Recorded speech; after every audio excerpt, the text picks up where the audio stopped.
Hello friend. तो मैं आज आपको बताने आया हूँ बच्चे मतलब यूपी पुलिस की जो तैयारी कर रहे हैं बच्चे उनके बारे में मतलब उनसे रिलेटेड जो बच्चे तैयारी कर रहे हैं उनके लिए मैं कुछ बताने आया हूँ, ना कि फालतू बच्चों के लिए जो यानी पूछते रहते हैं कि सर फॉर्म कब आएंगे कब नहीं आएंगे। उनके लिए ये वीडियो नहीं है, ठीक है बेटा। बस उनके लिए वीडियो है जो बच्चे तैयारी कर रहे हैं अपनी कंटिन्यू, ठीक है। उनके लिए वीडियो है, ना कि उनके लिए कि जिनकी एज नहीं है और जो ओवर एज हो गए हैं उनके लिए नहीं है, ठीक है। उनके लिए केवल वीडियो है जो बच्चे तैयारी कर रहे हैं और जो सीरियस हैं लेके, ठीक है, उनके लिए वीडियो है। तो इसमें मैंने टारगेट लिया है, जैसे यूपी पुलिस की आपकी अभी वैकेंसी आने वाली है, कितनी आने वाली है, 52,000 प्लस वैकेंसी आने वाली है, उनके लिए ये वीडियो है, ठीक है। तो मैंने लिखा है, पहले तो देखो ये लिख रखा है मैंने, मतलब कि कौन सा सब्जेक्ट है, कितने क्वेश्चन आएंगे और कितने नंबर के होंगे, ठीक है। और हमारा टारगेट क्या रहेगा, कितने नंबर हमें लाने हैं कौन से सब्जेक्ट में और कैसे क्या पढ़ना है, वो हिसाब से मैंने सब बता रखा है वीडियो में, ठीक है, देखना आराम से। अच्छा, एक चीज़ और मैं आपको बता रहा हूँ, बस आप कमेंट में ये बताया करो कि सर आपने वीडियो सही बनाई है या गलत बनाई है। मतलब कहने का ये है कि हमें थोड़ा बहुत फ़ायदा हो रहा है वीडियो देखने से या नहीं हो रहा, ठीक है। ना कि मैं ये आपसे ये कह रहा कि लाइक करो या कुछ और करो। मैं आपको बस यही बता, मेरा मेन पर्पज़ ये है जो बच्चे पढ़ने वाले हैं वो पढ़ें बस, चाहे 100 पढ़ें, चाहे 50 पढ़ें, चाहे 5 पढ़ें, चाहे 10 पढ़ें, ठीक है। मेरा मतलब वही है, जो बच्चे पढ़ने वाले हैं बस उन्हीं को फ़ायदा हो, ना कि फालतू लोगों को, ठीक है। तो बस यही देखना, ठीक है। तो जैसे आप बेटा देख रहे हो, जैसे मैथ के कितने क्वेश्चन आने वाले हैं, 38, और ये मैंने सिलेबस उस हिसाब से लिख रखा है प्रीवियस ईयर के हिसाब से, ठीक है। तो उसी हिसाब से सिलेबस है, उसी हिसाब से नंबर हैं।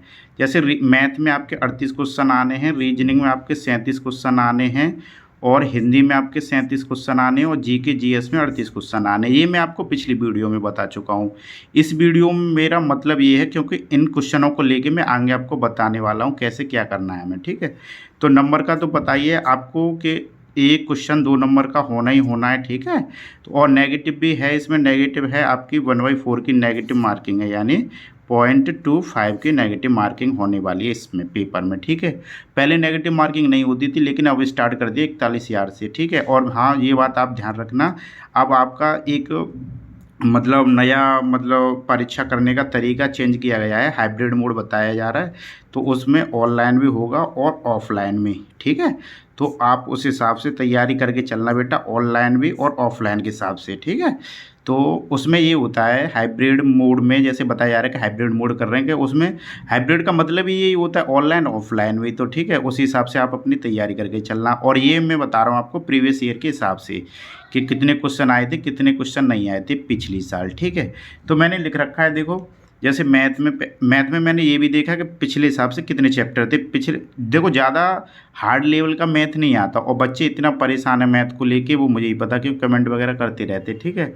तो उस हिसाब से मैं आपको बता रहा हूँ, तो ज़्यादा कमेंट वगैरह मत किया करो। और मैथ इतना इजी आता है, जैसे 13 चैप्टर हैं उसमें, तो 13 चैप्टरों में लेवल नॉर्मल ही रहेगा, ठीक है। और मैं अगली वीडियो आपकी मैथ के ऊपर ही बनाऊंगा कि कौन से चैप्टर कहाँ से आपको कवर करने और 13 चैप्टर कौन कौन से चैप्टर और कैसे कवर करने, ठीक है।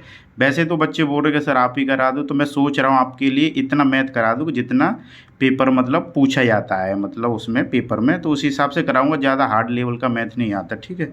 और रीजनिंग में आपके 21 चैप्टर हैं, मैंने देखा है उसी हिसाब से मैंने लिख रखे हैं। हिंदी में 17 चैप्टर हैं और जीके जीएस का तो आपको पता ही है बेटा, इसका तो कोई अंत है ही नहीं है, ठीक है।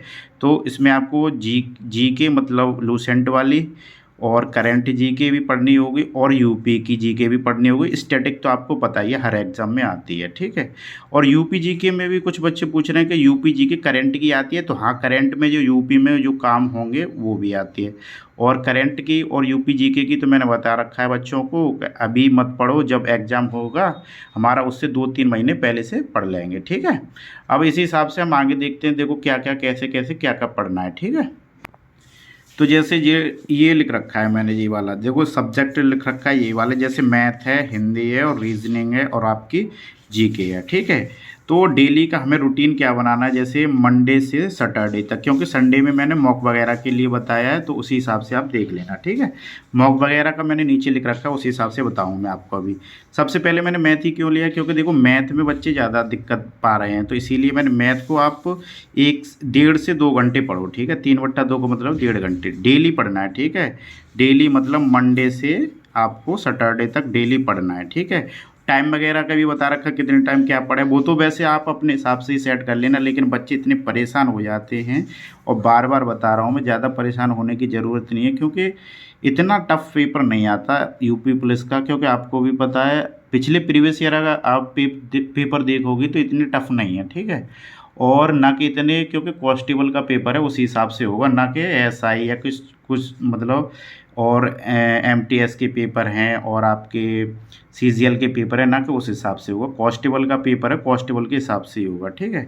तो जैसे आपकी हिंदी को पता है, हिंदी में आ रहे हैं, जैसे हिंदी के लिए 1 से 1.5 घंटा लेना आप, मैथ के लिए 2 घंटे पढ़ाई कर लेना, और रीजनिंग के लिए 1 से 1.5 घंटा, ठीक है। हाँ, मैंने जीएस के लिए ज़्यादा लिखा है, क्योंकि जीएस का इसमें पोर्शन ज़्यादा भी है, और जीएस हमारे नंबर भी बनाती है, ठीक है। तो जीएस के लिए भी आप मतलब 2 से 2.5 घंटा मैंने लिखा है, ठीक है। और जीएस में इतने घबराने की ज़रूरत नहीं है, आप लूसेंट से पढ़ें, ठीक है। मैंने आपको जीएस के लिए लूसेंट बता रखी है, जीएस के लिए एक बुक बता रखी है मैंने, लूसेंट, ठीक है, लूसेंट। और परीक्षावाणी की वो बता रखी है, यूपीजी की परीक्षावाणी की, ठीक है। और उसमें परीक्षावाणी में मैंने देखे थे 176 पेज हैं, ठीक है। तो इतना परेशान क्यों हो रहे हो तुम? जब यूपीजी के आएगी उसमें 176 पेज, आप 3 महीने में नहीं पढ़ पाओगे, पढ़ लोगे आराम से। और अभी से पढ़ने की ज़रूरत नहीं है, ठीक है, क्योंकि 4 से 5 क्वेश्चन आते हैं यूपी जीके के लिए, और अभी से हम अपना टाइम वेस्ट नहीं करते। अभी से आप केवल 4 मेन सब्जेक्ट पढ़ोगे, केवल मैथ, हिंदी, रीजनिंग, जीके। और डेली कितने पढ़ने हैं आपको? 2, 1, 3 और 2 ऐसे घंटे पढ़ने हैं। जैसे मैंने डिवाइड कर रखा है, जैसे मैथ के लिए 1.5 घंटा ले लो, रीजनिंग के लिए 1, हिंदी के लिए 1, और जीएस के लिए बेटा 2 घंटे ले लो, कम से कम बता रहा हूँ, ठीक है। अब जीएस में दोनों चीज़ लेके चलना, एक तो लूसेंट भी पढ़ते चलना, एक स्टैटिक जीके भी पढ़ते चलना, ठीक है। स्टैटिक में आपको पता ही है, ठीक है, स्टैटिक में मतलब जैसे पीछे से देख लेना, और कोई बुक देख लेना जैसे अच्छी लगे आपको। स्पीडी की रेलवे की एक बुक आती है, ठीक है, उसमें भी अच्छे अच्छे प्रीवियस ईयर के क्वेश्चन दिए होते हैं स्टैटिक जीके को, उसे देख सकते हो आप, ठीक है। अगर आपको ये डिटेल में अगर जीएस के ऊपर बनानी हो वीडियो तो कमेंट कर देना, ठीक है। तो ये आपको कितने घंटे पढ़ना है? डेली 5.5 घंटे पढ़ने हैं, कब से? मंडे से सैटरडे तक, ठीक है। उसके बाद देखो संडे का मैंने क्या लिख रखा है, संडे को आपको ऑनलाइन या ऑफलाइन मॉक टेस्ट लगाने, ठीक है। मॉक टेस्ट का मतलब होता है, और अभी से कुछ बच्चे पूछते हैं सर अभी से लगाएं या अभी से नहीं लगाएं, तो अभी से आप अपना मॉक टेस्ट लगाना स्टार्ट कर दो, क्योंकि देखो मॉक टेस्ट का मतलब होता है हमारी जितनी अच्छी प्रैक्टिस होगी उतना अच्छा हम एग्ज़ाम कर पाएंगे, ठीक है। जैसे कि इसमें मॉक टेस्ट में 150 क्वेश्चन आएंगे, ठीक है, और 2 घंटे दिए होते पिछली बार के हिसाब से बता रहा हूँ, ठीक है। और ऐसा कुछ नहीं है, ज़्यादा चेंज नहीं आएगा, क्योंकि आपको भी पता है भाई सरकार इतना जल्दी चेंज नहीं कर सकती। और अगर 150 क्वेश्चन ही आते हैं 1 से 20 मिनट में, तो आप कोशिश कीजिए मॉक टेस्ट में 1 से 10 मिनट में करने की, क्योंकि 1 से 20 मिनट होती हैं 150 क्वेश्चन, क्योंकि 10 मिनट आप उसके लिए लीजिए, क्योंकि 10 मिनट में बच्चा जैसे वो साइन भी कराते हैं, मोहर भी लगवाते हैं, फ़ोटो भी चिपकवाते हैं बीच बीच में, तो उसके लिए आप 10 मिनट लग ही जाएंगे। आप कोशिश कीजिए अभी यहीं से प्रैक्टिस डाल के चलोगे कि हम अपना मतलब 110 मिनट में पूरा पेपर कर ले रहे हैं। इससे ये फ़ायदा हो जाता है, जैसे कि बच्चा कोई कोई होता है कि जैसे आगे आगे का देख पाता, पीछे का नहीं देख पाता। तो जितनी ज़्यादा प्रैक्टिस करोगे और उतने ही क्वेश्चन आप जल्दी देख पाओगे और आसानी से देख पाओगे, ठीक है। तो मॉक टेस्ट आप संडे को रखना, मतलब हर संडे को आपको करनी है, ठीक है। हर संडे को आपको मॉक टेस्ट करनी है। और मॉक टेस्ट में गलती देखो, जैसे मॉक टेस्ट का मतलब होता है कि मॉक टेस्ट तो आपको भी पता है कि मॉक टेस्ट से पेपर नहीं बनता, लेकिन प्रैक्टिस के लिए होता है। मेन चीज़ हमारा प्रैक्टिस होती है, क्या होती है? प्रैक्टिस अच्छी होती है। जितनी हम मॉक टेस्ट लगाएंगे उससे हमारी प्रैक्टिस उतनी ही अच्छी होगी, ठीक है। और जो गलती होती है तो कौन से विषय में, मतलब कौन से सब्जेक्ट में हम गलती कर रहे हैं वो चीज़ आप देखना, ठीक है। और उन गलतियों को आप सुधारना, ठीक है बेटा। कि अगर हमारा ये जैसे मान के चलो अभी तो आपने शुरुआत की होगी, तो शुरुआत में भी तो क्वेश्चन आते हैं, ऐसी बात तो नहीं है। तो उसी हिसाब से आप जैसे कि ये मैंने मतलब टॉपिक पढ़ रखा है, तो इसमें भी छूट रहा है, कहाँ से छूट रहा है और क्यों छूट रहा है, ठीक है। वो चीज़ अपना नोट करो और उसे दोबारा करो, ठीक है। और अगले संडे जैसे आएगा उस जैसे अगले संडे कोई मॉक टेस्ट दिया और उसके अगले संडे दिया, तो कोशिश करो इसे बढ़ाने की, मतलब अच्छा करने की, ठीक है। और जैसे कि मान के चलो जैसे संडे का मतलब जैसे 38 और 37, मतलब मैथ में 38 में से आप कोशिश करो 32 लाने की, ठीक है। रीजनिंग टारगेट बनाना है आपको एक तरह से कि 32 तो क्वेश्चन मुझे कैसे भी सही करने ही करने। रीजनिंग में 37 में से 33 कम से कम सही करने ही है, ठीक है। और हिंदी में 37 में से 31 या 30 कर लो, ठीक है, कि सही करने ही करने हैं हमें, ठीक है।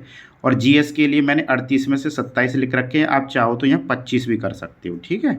तो इस हिसाब से हमारा समथिंग 123 बन रहे हैं। यहाँ पे 120 क्वेश्चन भी आप अगर सही कर लेते हो मॉक टेस्ट में अभी से, तो आपका बहुत बेस्ट स्कोर जाएगा। अभी से कोशिश करनी ही करनी है, ठीक है। तो ये सब चीज़ें आपके लिए बहुत ज़्यादा ज़रूरी हैं, अभी से इन चीज़ पे गौर देना है, ठीक है, क्योंकि आगे आपका पेपर होना और बच्चे इतनी दिनों से तैयारी कर रहे हैं अच्छे से, तो इसीलिए मैं आपको बता रहा हूँ, ठीक है। तो मॉक टेस्ट का तो आपका ये रहना ही रहना, ठीक है। और टाइम टेबल मैंने लिख रखा है, जैसे कुछ बच्चे पूछ रहे हैं कि सर आप अपने हिसाब से टाइम टेबल बता दो, तो मैं देखो टाइम टेबल भी बता दे रहा हूँ आपको। देखो गौर से देखना कैसे क्या लिखा है मैंने, ठीक है। तो टाइम टेबल में मैंने ये लिख रखा है बेटा, ठीक है, डेली का लिख रखा है। और इसे मतलब संडे का तो मैंने अभी बता ही दिया, डेली का आपको। देखो जैसे सुबह में आप अपना जीएस रख लो, जीएस या जीके रख लो, ठीक है। सुबह मॉर्निंग में 2 से 2.5 घंटा जीएस पढ़ो, कभी भी पढ़ सकते हो, ठीक है। सुबह के टाइम ही पढ़ना है जीएस। हिंदी को आप मतलब दिन में कभी भी पढ़ सकते हो। मैं ये कह रहा हूँ जैसे कोई बच्चे कोचिंग जाने वाले होते हैं, तो कोचिंग जाने वाले बच्चे जैसे सुबह अपना घर पे इतने टाइम ये जीएस पढ़ के चले जाएं, ठीक है, कोचिंग। या 10 से तुम 12 या 1 बजे तक कोचिंग पढ़ते हो, उसके बाद आके दोपहर में इसे ये पढ़ लें हिंदी आके। 1 से 1.5 घंटा हिंदी पढ़नी है आपको डेली, ठीक है। उसके बाद रीजनिंग आप शाम को पढ़ सकते हैं। टाइम तो देखो निकालना ही पड़ेगा आपको, ज़्यादा टाइम तो है नहीं है। जीएस के लिए 2 घंटे, हिंदी के लिए 1 घंटा, रीजनिंग के लिए 1 घंटा और मैथ के लिए 1.5 से 2 घंटा मैथ के लिए। तो ये टाइम तो आपको निकालना ही पड़ेगा, 5.5 घंटे, ठीक है। और मैथ को बेटा मैं आपको बता रहा हूँ, मैथ आप अपना नाइट में ही पढ़ना, क्योंकि और सब्जेक्ट आप दिन में पढ़ लेना, ठीक है। क्योंकि आपको बच्चों को नींद आती है नाइट में, तो नाइट में ज़्यादातर बच्चे अगर मैथ निकालें तो वो ज़्यादा अच्छा होता है, क्योंकि मैंने एक्सपीरियंस किया उस हिसाब से मैं बता रहा हूँ। और आप अपने हिसाब से देख लेना, ठीक है बेटा। तो बस मैं यही बताने आया था, बच्चे परेशान थे सर टाइम टेबल बताए या सर ये बताओ वो बताओ, तो ऐसा कुछ नहीं है। अगर हमें पेपर देना है तो हम अपने हिसाब से सेट करते हैं। तो आप अगर मेरे हिसाब से पढ़ना चाहो तो इस हिसाब से देख लेना, ठीक है। तो मैथ का आप कितने टाइम रखोगे, मैथ आप नाइट में ही करोगे, ठीक है। तो ये आपको डेली का रूटीन बताया है मैंने, ठीक है। तो ठीक है, और मिलते हैं अगली वीडियो में, ठीक है, बाय।